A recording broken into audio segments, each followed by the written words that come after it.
Hey, welcome, Grenada, Carrico, Petey Martinique, the rest of the world.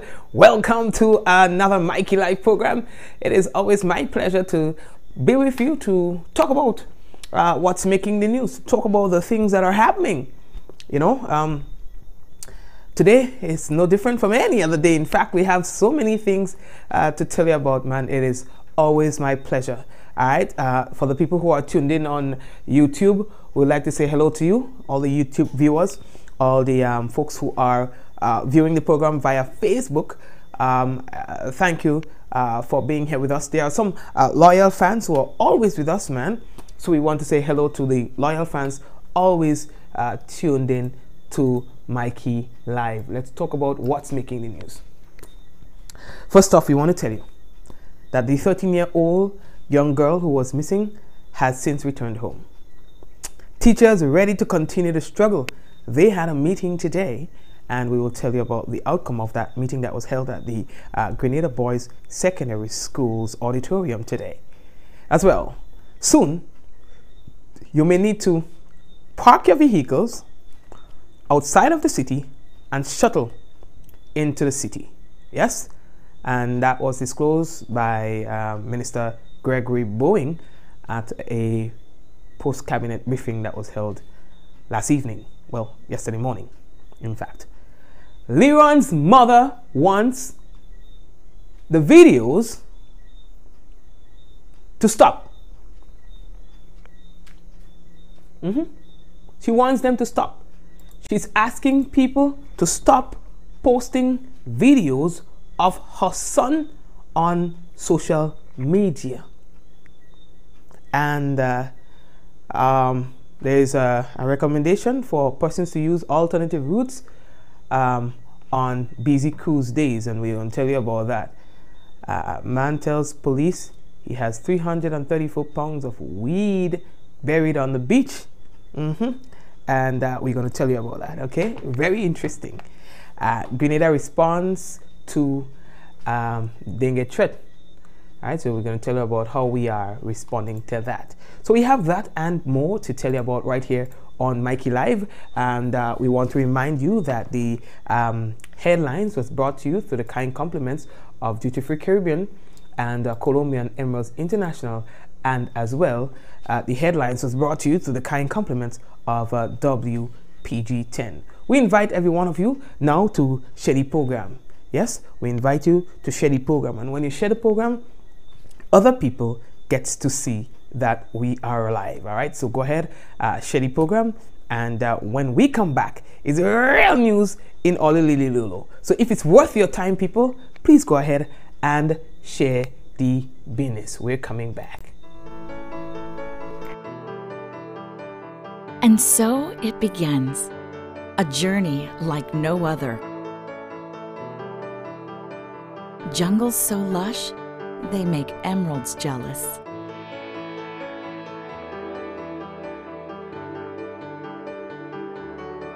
Water that sparkles like diamonds.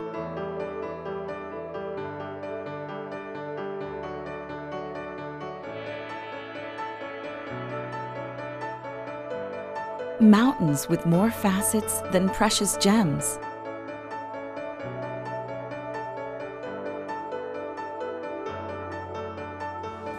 This is where good times are had, where love is strengthened, where memories are formed.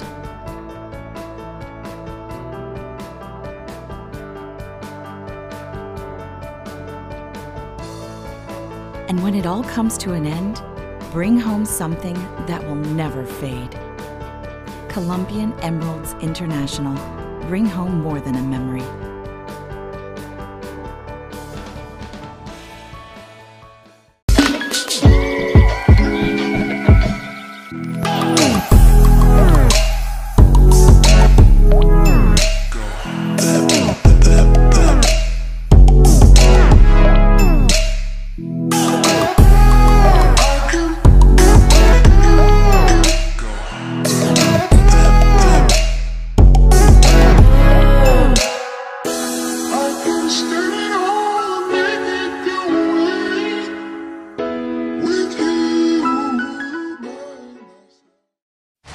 is back. Grenada National Stadium, the West Indies Championship Regional 4-day tournament, Thursday, January 17th to the 20th, 2019, as the Windward Islands Volcanoes take on Jamaica Scorpions, 10 a.m. to 5 p.m. daily at the Grenada National Stadium. Admission $10. Comes to the likes of Devon Smith, Sherman Lewis, Josh Thomas, Roland Cato, amongst other regional stars. Remember, cricket action is back at the Grenada National Stadium, January 17th to the 20th, 2019. Come shout and support your team. He's hit that one. Don't miss a ball. It's a new year, so how about a new look?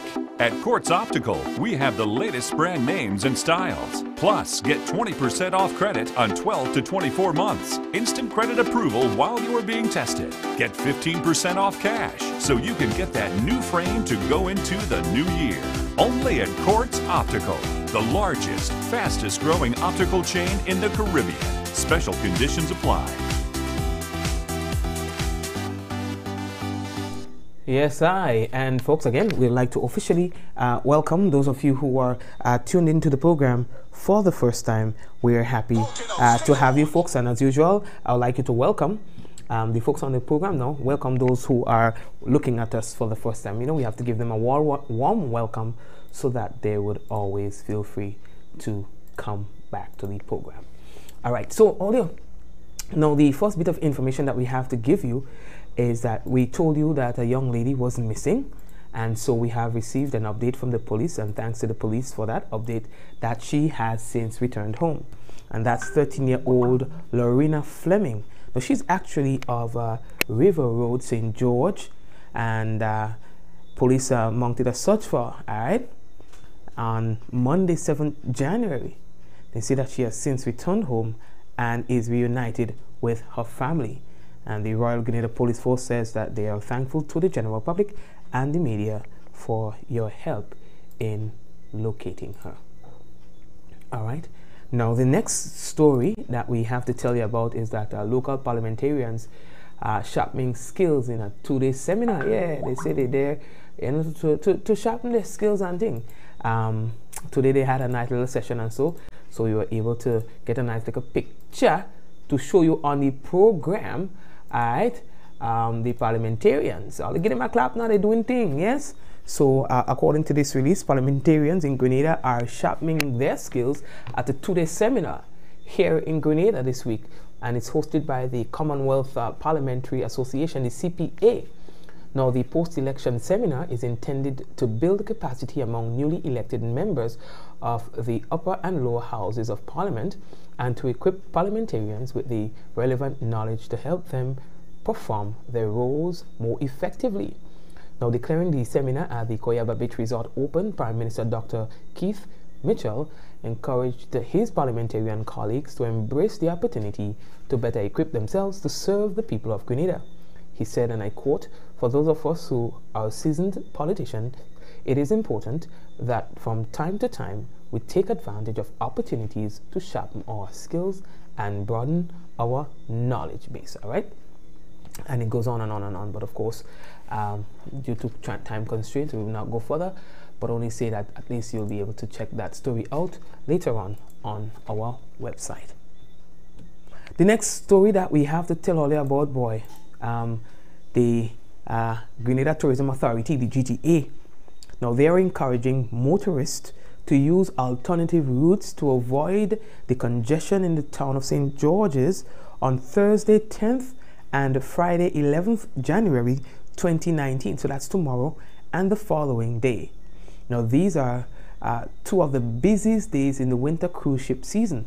Now, to ease the traffic congestion in the city as much as possible, they say that they're encouraging motorists to use alternative routes surrounding the town of St. George. All right, so you could go around so, you could go around so, you could go around so, but if you have no business in town, then they're asking if you can avoid that. Of course, we understand, all right? So they're asking you to please be guided accordingly. Now, the next story that we have to tell you, it comes from St. Vincent, but it involves Grenadians. And this story was monitored on Eyewitness News St. Vincent and the Grenadines.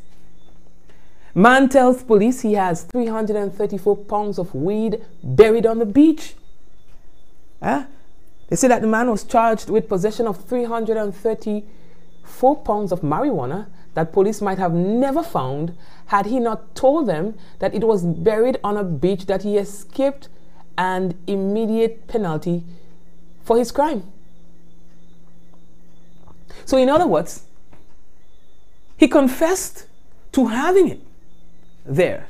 And probably because of that confession, he would have escaped the penalty for his crimes. His name is Kent Adams, 42 years. He's of Camden Park, St. Vincent and the Grenadines. They say that he might have gotten more than a 1-year jail sentence, suspended for 6 months. Had senior prosecutor Adolphe Delfish not withdrawn the charge of drug trafficking and attempting to export the drug. They say that he was sentenced at the Senior Offences Court last Friday, 2 days after pleading guilty to all charges relating to the offences, which he committed in Union Island on December 18th. Now, according to the facts presented by the prosecution, they say at around 11 a.m.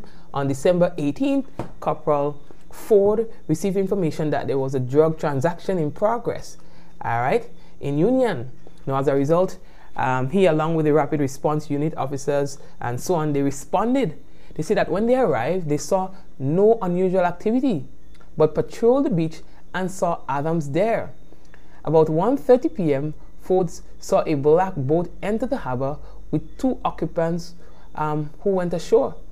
They say the couple contacted the Coast Guard, which arrived within 5 minutes. You don't hear thing? They say within 5 minutes the Coast Guard reached, you're telling me? They say he searched the boat in the presence of its 2 occupants, Grenadian nationals, and questioned the captain as to why they had to come to Union Island. Now, it goes on to say that the captain told the police officers that they were there to collect 2 goats and to take a man to Carriacou. The captain was further questioned about the man's identity, and he said that the man was tall and was on the beach in a camouflage pants. You understand? They say they went to the beach and they met the man earlier, who they realized was Adams. All right? They say he identified himself and so on and so on. They say Adams admitted to the police officers that he was in possession of 6 sacks of cannabis, adding that he would take the officer onto the beach where they were. You understand? They say on the beach, the man pulled aside a net and dug up 11 sacks containing what turned out to be 334 pounds of marijuana. He said that the drugs was not his, but that he was delivering it to the Grenadians.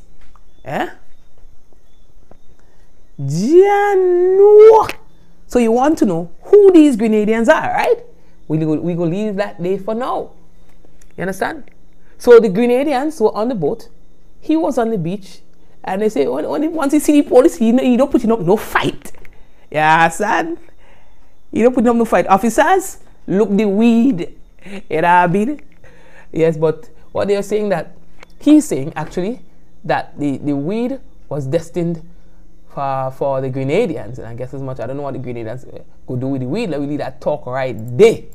You understand? We're moving on. How we looking for time? Oh yeah.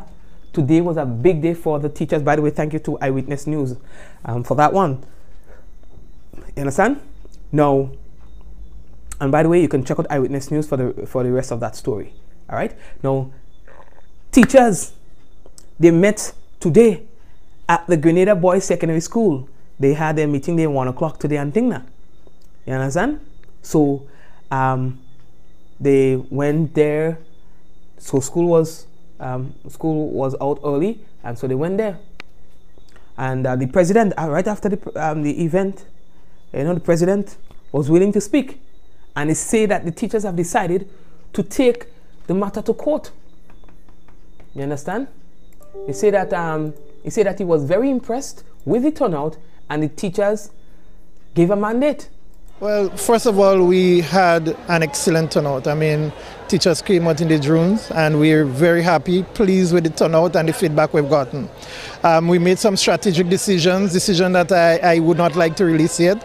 But significantly, the teachers are still prepared to struggle and to have that matter resolved. One of the areas that I can tell you that the decision was taken, that's just one of the many decisions that were taken, is that we're going to battle this thing in court, we're going to fight with it, we have gotten our legal advice, and our members agreed overwhelmingly. And as I said, there are many other decisions that were made and that the executive would be working on going forward. So some of these decisions they have not disclosed to the media, but he says that they are ready. He also spoke about the negotiations and where it is now.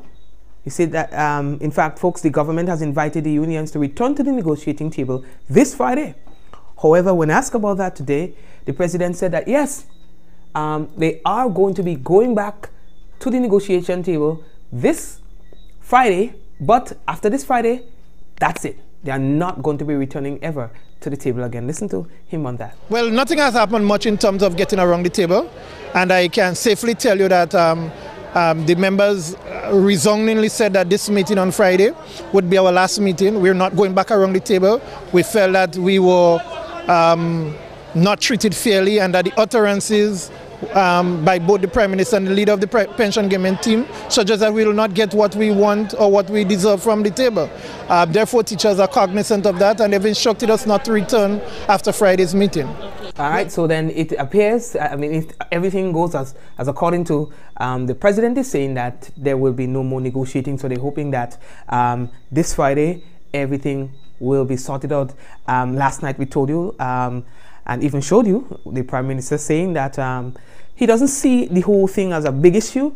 He believes that it will be resolved pretty soon. The president of the GOT says that they have tried to help the government to come up with a formula, but they have not accepted any of it. We try to help government along. We try to help the process along by suggesting other methods that could be implemented, suggesting some differences in the formula. However, government has not accepted it. They're just stuck in the fact that the fiscal responsibility legislation does not permit, and they're not going to pay. If you're negotiating around the table and all that you're going to cannot pay and we will not pay, then it doesn't make sense. And so we felt enough is enough, and our members, they have made it clear that they're not willing to go through that process anymore. All right, and thank you, sir. He also said that he was really impressed with the support of the teachers. There were so many of them, and he said so they are motivated and charged up and ready to go. Oh, it is overwhelming. I mean, they thought that they would have docked teachers' salary and said that the meeting was illegal and try to intimidate teachers, but you saw the numbers that are here, that was here. You saw, I guess you heard coming from the meeting, the sort of response we got as an executive, as leaders of the union, and we're happy. The union is strong, the union is alive, and no sort of political maneuvering or pressure, the docking of salary would stop an organization that's 105 years old. We know where we come from, we know what we're doing, and we understand the limitation which we work with. Not one single teacher here has made an issue or cried over the monies they docked. And this is a clear message to government that teachers are prepared to struggle. The teachers are prepared to struggle, says Lydon Lewis, the president of the Grenada Union of Teachers. Folks, soon you will be maybe experiencing a change in how you get to work. Now, if you work in the city in particular, you may soon be required to park your vehicles on the outskirts of the town and take a shuttle into the city to wherever you work. Now, this is according to a statement made by the Minister for Infrastructural Development, Public Utilities, Energy, Transport and Implementation, Minister Gregory Bowen. Now, he was speaking at a press briefing yesterday when he made that announcement. Now, it wasn't the first time we have heard about this. The intention, we're looking at both sides of the town of St. George, the Tantine side and the Queen's Park side. So you should park at Queen's Park and you take a shuttle and you come into St. George. That shuttle will be moving to and fro, very quickly. So all the cars and so will now not be coming into the town to cluster traffic. You will have special vehicles that will go through, yeah? Emergency vehicles, etc. So you would not have that cluster in town. And from this side, we're looking at somewhere in the Tantine area that you can park and move. The shuttle will be bringing you to town as well. So park and shuttle in. All right. Well, every day I go have an emergency. No. What's saying, Minister? I don't know how you get me to do it here. I tie up on my foot and pull me in town because I ain't doing that for nothing. Anyway, let's get serious now. So, now he's saying that, this is an effort to kind of like ease some of the congestion that is experienced in the city, particularly around busy time and so on. Going from Guelph to Grand Anse, the Climate Smart City will propose a route. We may have to expand Guanapoyco Cemetery all over Old Fort so that you can come down to join the Grand Anse Road. But you may be able to pass through certain areas in town. These are the vehicles that should be going to town. But if you just come into town to work and to do something, you park and you shuttle. And full fare shuttle you from the airport now. And a lot of people love it. So you shuttle into town, you shuttle back, maybe a little bag of groceries and so to your vehicle, and you move. And we are now discussing with the private sector, the buses, how many shuttles you should own. In fact, they have asked government to participate. If you have to get 4 shuttles, the private sector may put 60%. They're asking government to put 40% in the cost of the shuttle. It will make sense for us to do that to ease up the congestion in the town. All right, sir. Thank you very much for that disclosure. And that is me word take all the time, eh? Not if me word. It's a disclosure. He disclosed it. All right. Anyway, folks, the minister and hashtag disclosure. The minister also explained, by the way, the situation between Digicel and Flow as it relates to the LTE network. The last time in Parliament, they were talking about a lawsuit, So he took the time this time to explain in further details that situation. Way back, many years ago, when we started giving the 700 band, right? The 700 megawatts, that's the band that they want to do the LTE in. Just by way of explanation, again, you have the 1900 bands, and you make the phone call on it. It's still a phone call you'll make, but not a lot of data will be going through. And the smaller the wavelengths, the more difficult some things are. The larger the wavelengths, the easier for something to be done. So companies now started to apply for what we call the 700 band. Digicel and the Flow applied about the same time. But Digicel applied for a specific region in the band that they had no contest with from another provider. Flow applied for a region, but ILCOM also applied for that region. So if we had no ILCOM, then Flow would have gotten it. But we have ILCOM and Flow. We asked them to go and sit around the table and see if you can move up and down, because there are other bits there, But nobody wants to go there. Why? Because in this specific band, you have the mighty and powerful producers in the US making phones there. So it's cheap. If you go here, guys will say, wait 2 years. We don't make it here. And your price will be higher. But when you go where it's been mass produced for the others, that's why they want to go there, both parties. So we understand. So we asked them, can you share up this thing amongst yourselves in the manner that the ECTEL have decided, that is 6 megawatts up, 6 megawatts down. Shift the 6 wherever you two wish. So they're still fighting. But Digicel alone there. So what do? Tell Digicel, wait until you have these two? No, so Digicel was granted the license.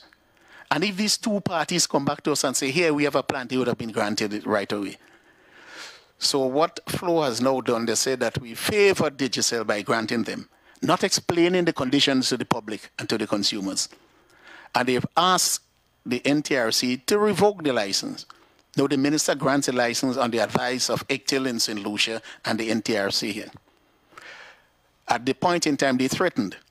But since then, I have been served, Ectel has been served, and the NTA has been served, so the case is in process now. And they're asking the court to review and to force the minister. So if the court says, in the extremely unlikely case that the court says revoke, okay.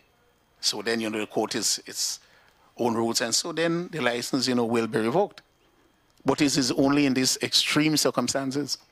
And after listening to the situation, and you know what has happened now? ILCOM, a local company, is now saying, oh, so if they're asking for this, and I want that too, so now they're going to take the minister to court, ILCOM as well.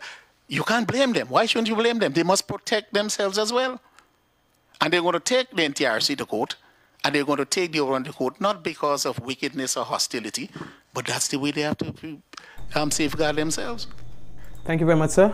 And I see some people are actually now commenting about their top fan badges and top fan +1 badge and the valued commenter badge. All right, soon we'll explain that to you. If we get time on the program tonight, we'll explain. If not, we'll do that tomorrow, God willing. We are moving on, folks, to another story to tell you about. All right.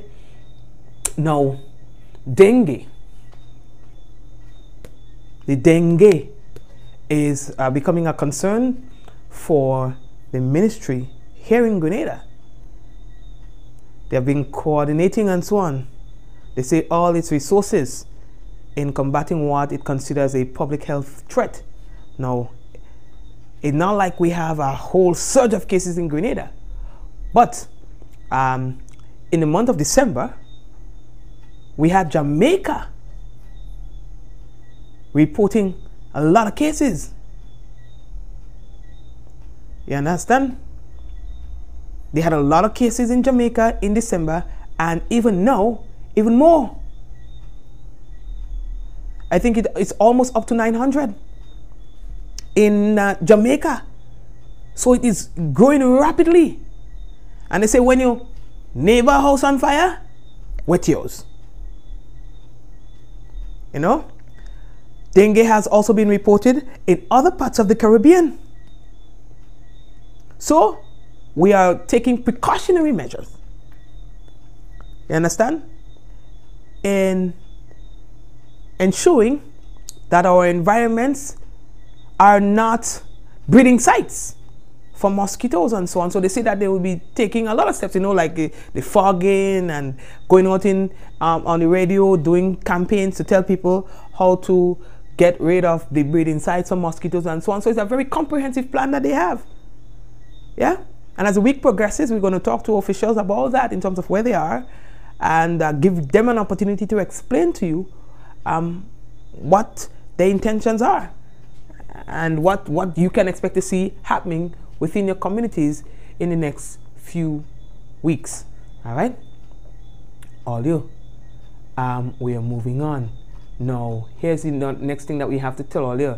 Leron's mother wants the videos to stop. Leron's mother wants people to stop posting videos of him on social media.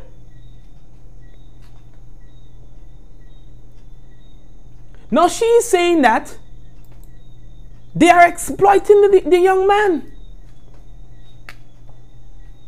She said all these things happen when he leaves home and he goes to school. It's a frustrating experience for her every time to see videos of her son posted on social media. So much so that despite how quiet she is, she has decided to come forward to ask the general public, to plead to the general public to not exploit her son. The videos that they are putting up with Leron, I just want them to stop putting it up and stop making fun of Leron, because they'll be taking further steps. Okay, do you know who the persons are who is doing it? No, I'm not too sure, because when he go to school, that is when they're doing it. They're telling him what to do and what to say. Folks, in the latest video circulating on social media as the one on your screen. He is seen climbing a tree, and it seemed that there was a younger person, well, somebody around his age group, somewhat like egging him on to say things. He was being obscene, and well, you know, the typical Leron, when whatever they tell him to say, he was. Just at the end of the video, an adult was heard asking him, a male voice, to stop it. Yes, but the mother wants all these videos to stop, to be stopped. All right, she wants the circulation to stop, and she wants those who are encouraging it to please stop doing it. All right, we're moving on. How are we looking for time? And by now, the people who were out of water because of the scheduled maintenance from NAWASA, by now you should hire water. They said that it was going to end tonight, 9 o'clock, but people of higher elevations, you might get it a little later on. You understand? Right. Olio, let's take a trip for 2 minutes now. Let's take a trip for 2 minutes. A resident of Rosehill Castries, St. Lucia, all right, he wants the authorities to assist him in removing mountain piles of garbage outside his home. He's also begging begging community members. This one really took my attention. Begging them to stop dumping garbage in front of his door. You understand? And we're making it up. It's the same community in which 7 houses were destroyed by fire on New Year's Day 2019. So we will actually now go to HTS for this story. For the last 2 months, bulk waste and garbage make for an unsightly scene under Rosehill resident Coco's window, and now the man is concerned about his health. According to the man, waste from the stimulus program has been dumped under his window. Coco says residents are also dumping garbage in that area, further exacerbating the situation. The people of Brazil, I mean, they're too, I never know what to say about them. That's unfair. Watch that, that's my home there, that's where I live in. It have over 2 months, them rubbish there, and they keep on bringing more and more and more. That's where I live. That thing going too far right now. I need something to be done about that, you know. And I send a message for whatever, what they call them, solid waste or whatever. I mean, that is right. That's my home there. I can open my window and take a fresh air. You know, that smell in there, you know. I want something to be done about that. Coco is pleading with the necessary authorities to assist in removing the waste near his abode. Watch all the nylons there. Watch all the nylons are the grass. Watch the grass and them get dry already. You know, the New Year's past, the Christmas past, the New Year's past. I mean, watch that. That is right. That is unfair to a man. You know, that's why I live in. That's in front of my house there. Yeah. I want something to be done. I call on the authority. Please come to my place. Come help my situation. I need that clear up. Rosehill resident Dylan Butcher is urging community members to keep their environment clean. We take it too far. It's already spent the Christmas there, the New Year's. That's too far. You can't be putting anything and there's somebody window like that. That's an extent. It used to extend when it can go again. The people can open their windows. We need to check ourselves and see and there's somebody window right there. I can move myself in it. I need to. But we as the elders of Rosehill, we have to check ourselves. That's under somebody's window. The people come and open their window. They have children living there. The people just cook their food there. Coco hopes to contact the Solid Waste Management Authority to see how best parties can rectify the issue. Gina Filippi, HTS News Force. Nah, man.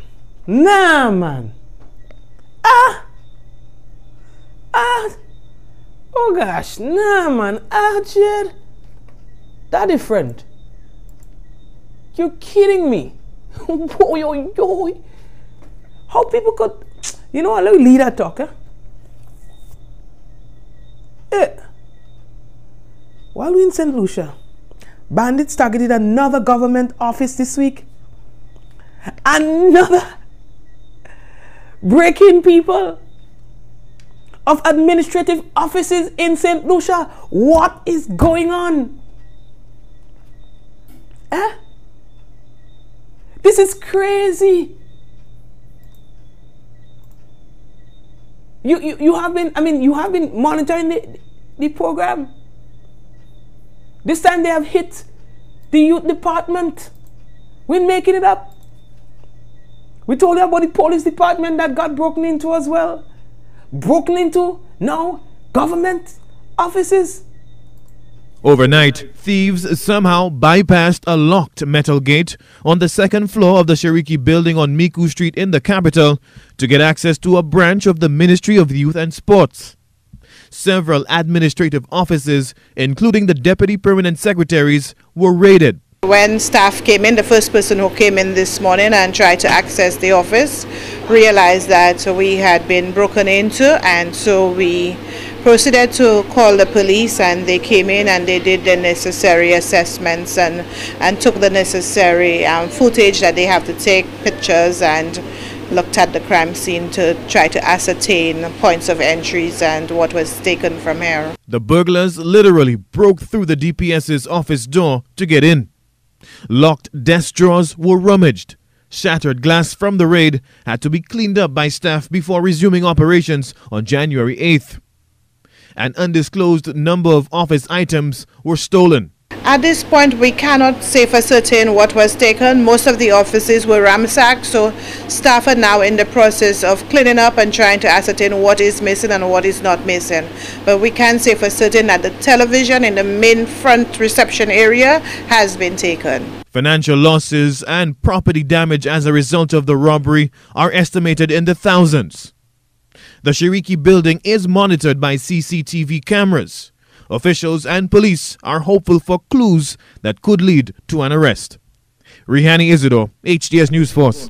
All right, thank you very much, Rihani, for that story. As we move on to another, this one, Noah, folks, this is a story that we monitored from the Trinidad Express, all right, relating to two men that are currently on your screen, being held by law enforcement officials.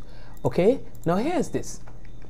Charged with raping, robbing, and beating of two women. Now they are saying here that a man with a pregnant wife at home. A man with a pregnant wife at home and his co-accused who lives with his parents appeared in court charged with kidnapping, robbing, and raping two women. They say that bail was denied.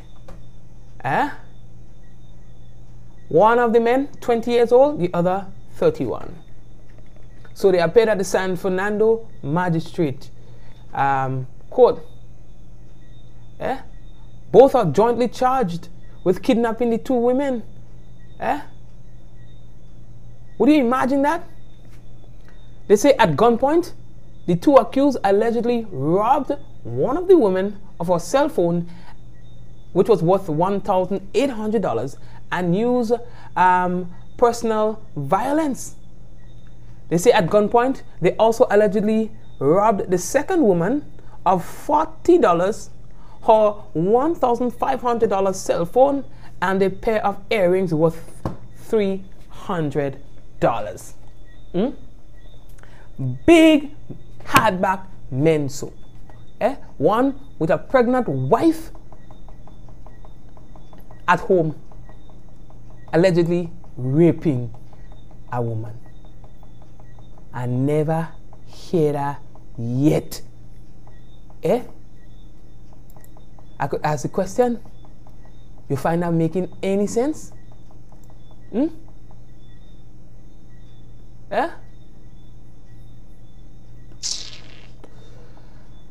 They said one of the men had pending criminal cases for robbery with aggravation and larceny already. You understand?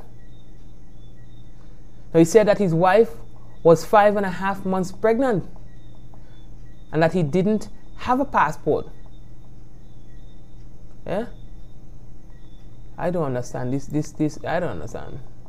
They say that both men were sent to prison and will appear in court again on February 6th, 2019. But like I said, in no uncertain terms, I never hear that yet. Folks, what we're going to do right now is take a quick break. When we come back, we have weather for you, and as well, we have the national report. We listened to what you had to say and turn up the old rules, because losing what you paid for is just wrong. Now, lost data and talk are a thing of the past. Only Digicel gives you unlimited rollover data and talk. Just buy and renew your Quick bundle before it expires and keep what's rightfully yours. Never lose what you don't use. Go to My Digicel app to bundle up and roll over today. Digicel. Replace, upgrade, or treat yourself to something new. Yes, you can with Quartz Ready Finance. Shop today and pay nothing until March 2019. Low monthly payments, flexible terms, and the assurance that your payments are protected against unforeseen events. Get what you need now with nothing down. Yes, you can with Quartz Ready Finance. Quartz, bringing value home.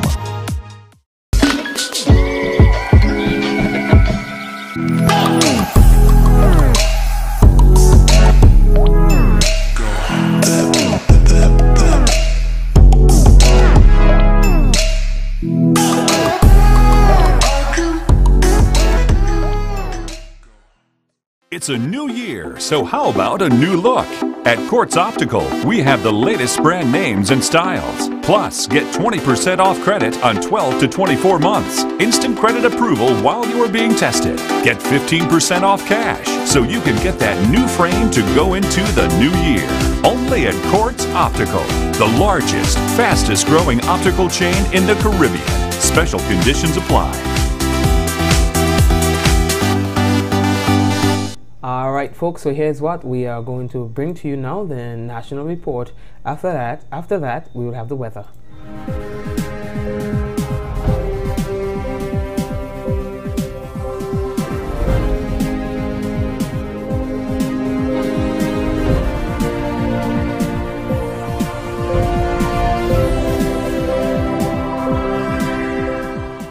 Local parliamentarians engaged in a two-day capacity building seminar. We'll have details to this story and more when we return.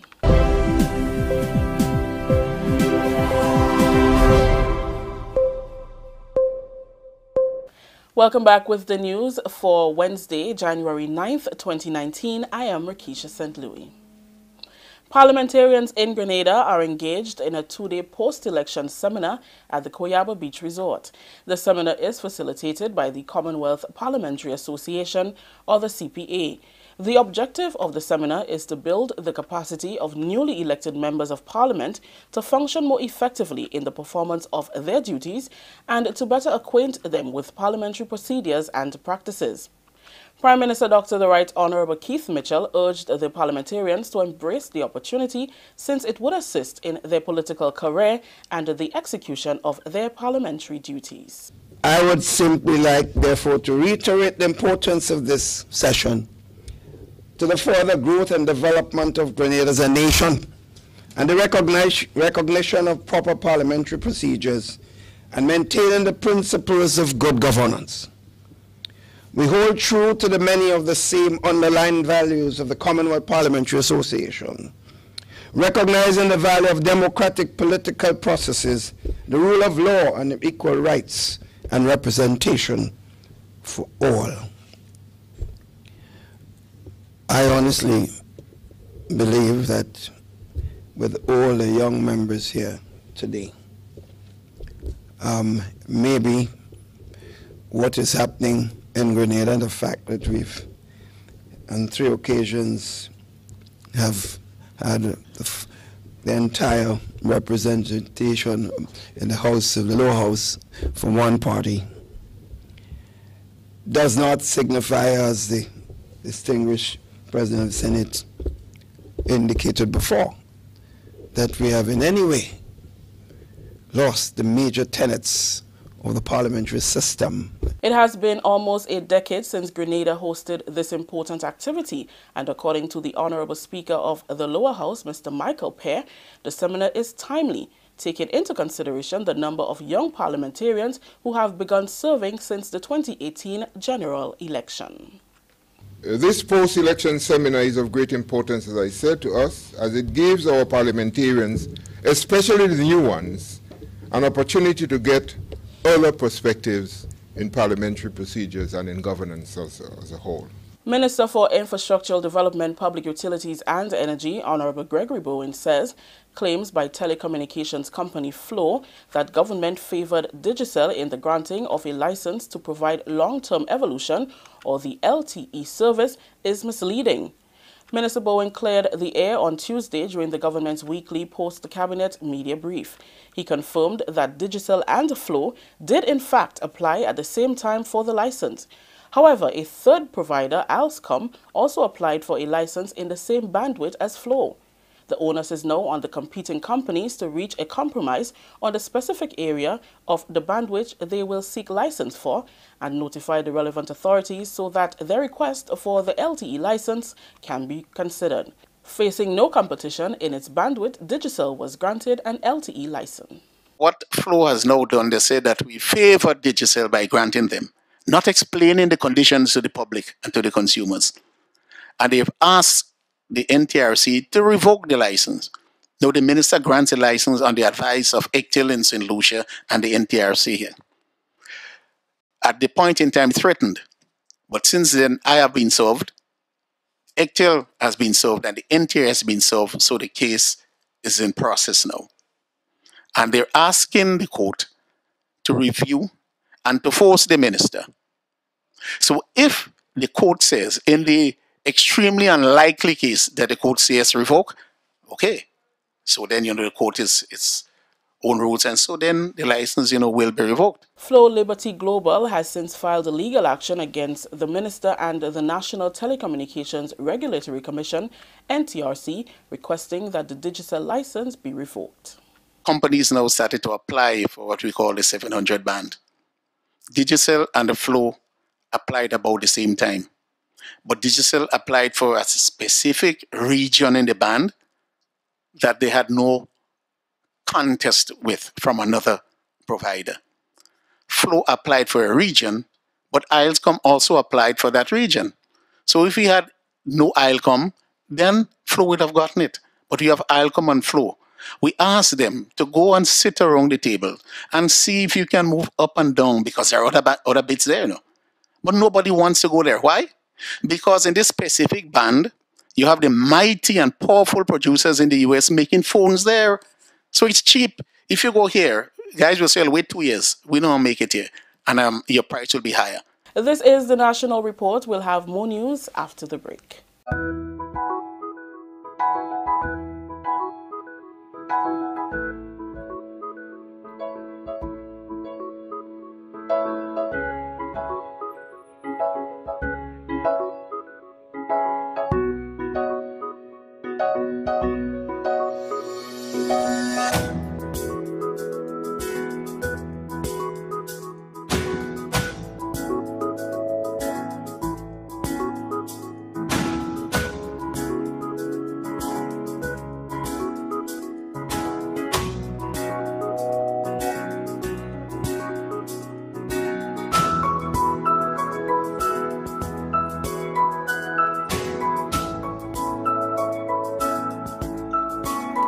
Big business don't participate.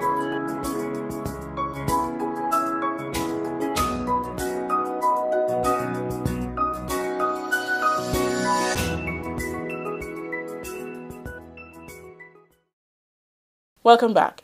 Grenada moves ahead with plans to submit the first draft of its National Sustainable Development Plan 2035 by May 2019 and the final draft to Parliament by November.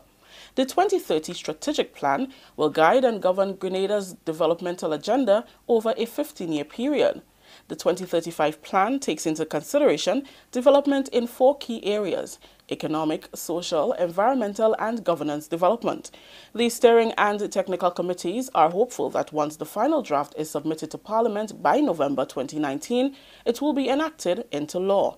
Speaking at a press conference on Wednesday, Chair of the Technical Working Group, Dr. Carrie Grenade, said everyone's contribution to the plan is critical. The national plan will ask a fundamental question, which is how do you see Grenada? How do you want to see Grenada by 2035? Socially, economically, environmentally, and the area of governance. And that question of necessity must be answered by Grenadians, because this is a national plan. It is a plan for Grenadians, by Grenadians. And so the visions and the goals and the objectives and the strategies that will be outlined in the plan must resonate with all citizens of Grenada. And it must be country-owned. And when we say country-owned, we mean it has to transcend government ownership and political ownership. It's a national effort, and we need all Grenadians to be a part of the process. It needs to be a collective responsibility and a collective embrace for the plan, for its development and its implementation. The Sustainable Development Plan's agenda was extended from 2030 to 2035. Initially, we wanted to have a plan that was implemented between the period 2015 and 2030. However, because of challenges, technical and otherwise, we had to change the name to 2035 because we were going to implement between the period 2020 to 2035, a 15-year period. That was Chairman of the Steering Committee, Michael Stephen. The series of contributors forum resumed last evening at the Croce Roman Catholic School with 5 more sessions in the pipeline for St. Andrew and St. Patrick.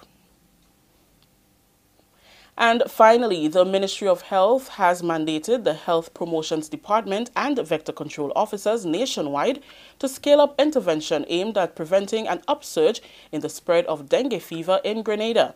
Chief Medical Officer Dr. George Mitchell gave the directive in the wake of an outbreak of dengue fever in the region, including Jamaica, where the disease has already claimed lives. Mitchell told health promoters and vector control managers that given the regional situation and the fact that there is likely to be an increase in the mosquito population around this time of the year, the ministry is not taking any chances and will not sit complacent. The CMO instructed that specific and targeted intervention in areas where there is a high presence of the Aedes aegypti mosquito be given urgent priority. He also requested that public awareness and education activities be stepped up and should include heightened vector control activities aimed at preventing any possible outbreak on the island around this time. The principal symptoms of dengue are high fever and at least 2 of the following: severe headache, severe eye pain, joint pain, muscle and or bone pain, rash, mild bleeding manifestation, the nose and or gum, and low white cell count. The Ministry of Health warns that younger children and those with their first dengue infection have a milder illness than older children and adults. That story just ended the national report for today, Wednesday, January 9th, 2019. Let's recap the top story. Local parliamentarians engaged in 2-day capacity building seminar. On behalf of all those who made this newscast possible, I am Rikisha St. Louis saying thank you for joining us. Until next time.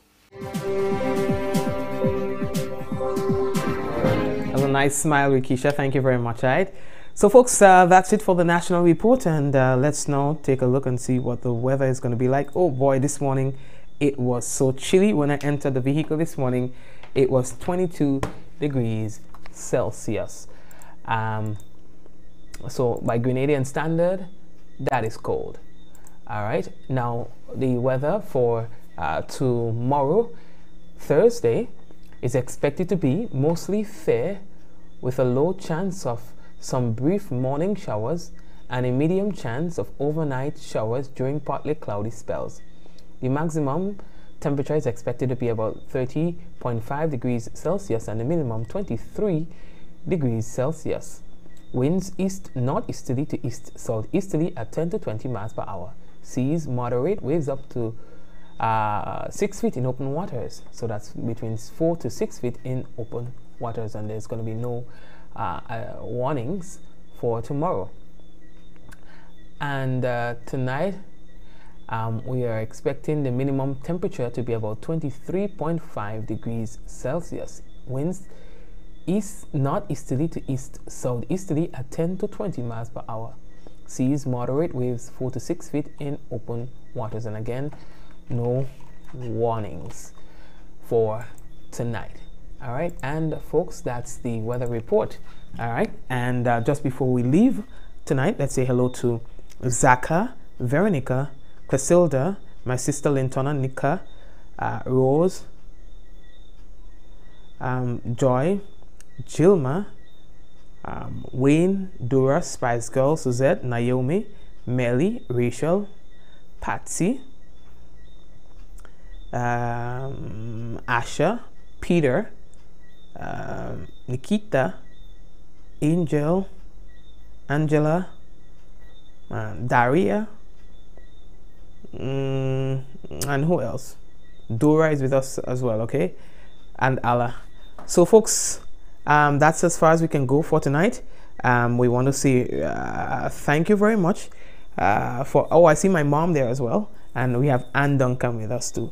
I want to thank everyone. All right, big up Jilma, and we are going to be back tomorrow, God's willing, again for another program. To all you tuned in, Asha, big up, thanks again.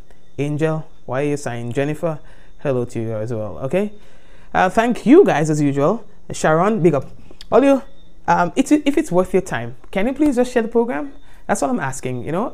It really helps with getting the program out there, and so that is why I always encourage you to do so. So I know that not all of you viewing the program right now have shared it. So if it's worth your time, see, I ain't asking for nothing. All I'm asking for is that you share the program. All right, I would greatly appreciate that. Okay, folks. Well, thanks again, and may God bless you and your family. And we're gonna come back tomorrow, God's willing, for more stories right here on Mikey Live. Are you ready? I see we have Osric with us as well, and Rolanda with us. Osric and Rolanda. All right. So let's go, folks. In 5. Nelsia, big up. 4, 3, 2, 1. And by the way, the folks on WPG10, we know you're there. And YouTube, the YouTube viewers, big up yourself too. All right. God bless all of you. All right. And we'll touch base again. 2, 1. And we all say, Ja. No. Good night, everyone.